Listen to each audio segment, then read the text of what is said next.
Greetings, fellow captains and clan members.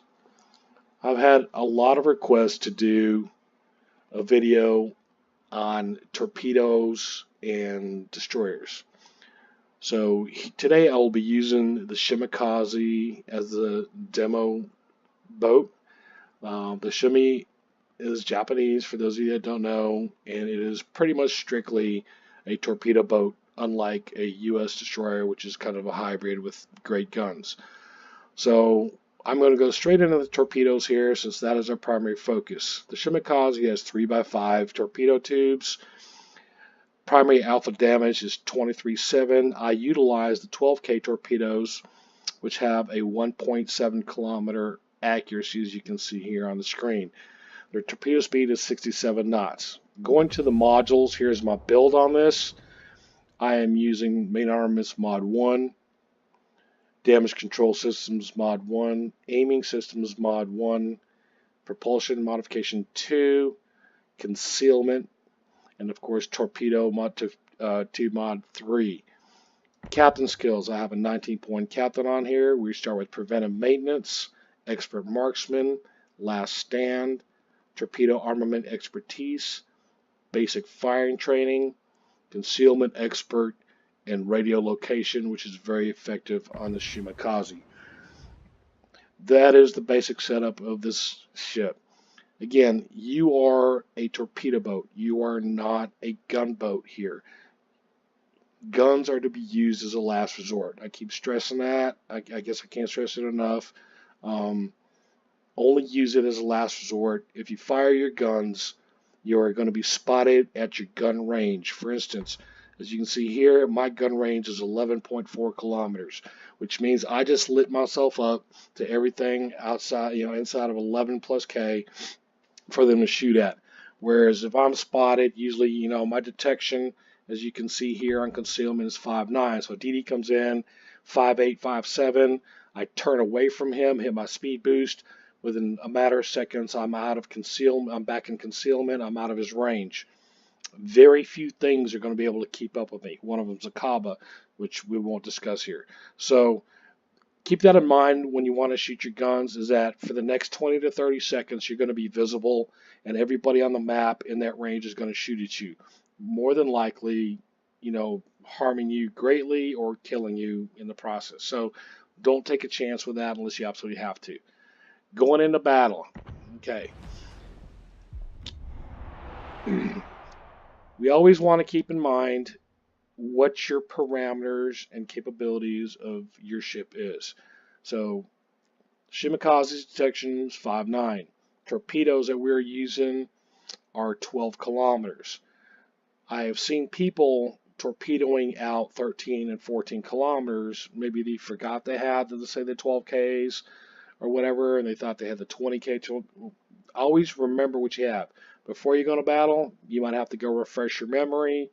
Whatever the case might be, try not to go outside of your vessel's capabilities. So keep that in mind. It's a common error, mistake. And sometimes I do it thinking, I'm in the Fletcher and I'm actually in the gearing. I'm like, oh wait, what am I doing here? All right, so let's visit this map. We are here. We got A, B, C. I'm just going to push straight into B. I am hopefully looking for a battleship that is a great ship to demonstrate this on. I'm sure we'll be running into DDs and etc. But let us see what transpires. You're always going to want to use the guide that comes up when you pull up your torpedoes over here as a guide. And that's what it is. It's a guide. It's an aiming guide. It does not mean that's where you put it and that's only where you put it. That is kind of like a general thing. You must consider preemptive strikes. As you see on the top of my screen, right here, there is this white line. That is my radio location. So right there is about where the other DD that's closest to me, probably my counterpart, is sitting. He's coming into the cap. I can use this in many ways. One, just to keep track of them, but I can also launch preemptive torpedoes based on my radio reading. If I did that, I would probably start right here. I'd launch one here. I'd launch one in the center.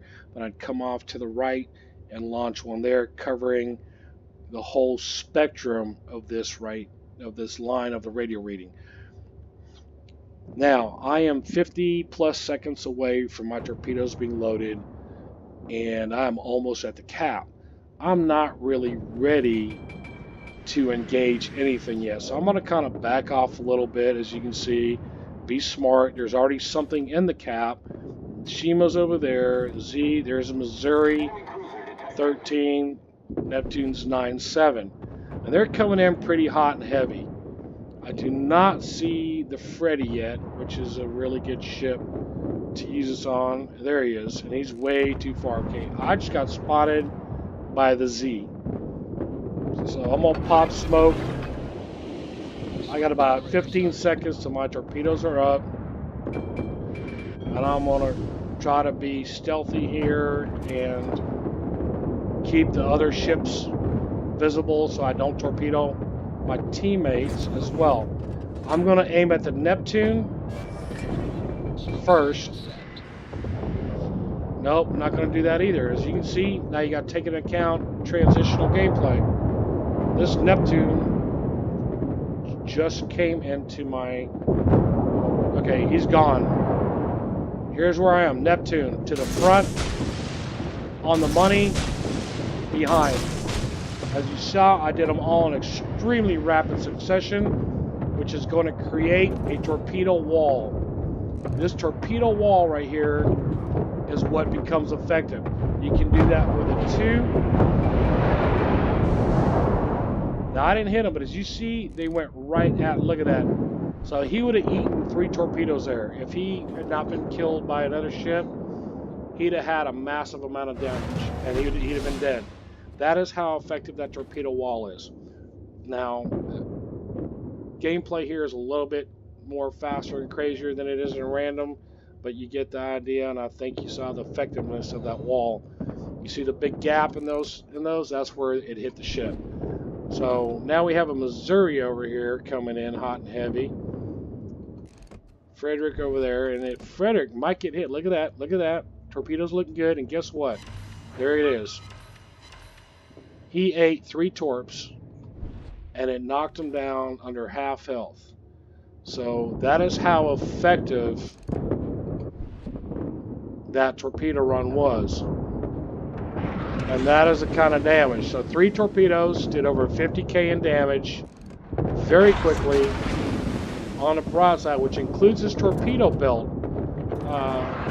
So even though it went in his torpedo belt, it still caused that amount of damage. Now I'm detected by this Missouri, and that's okay because I got an island right here, and my torps are going to be up in just a minute. So he's going to pay the price for that.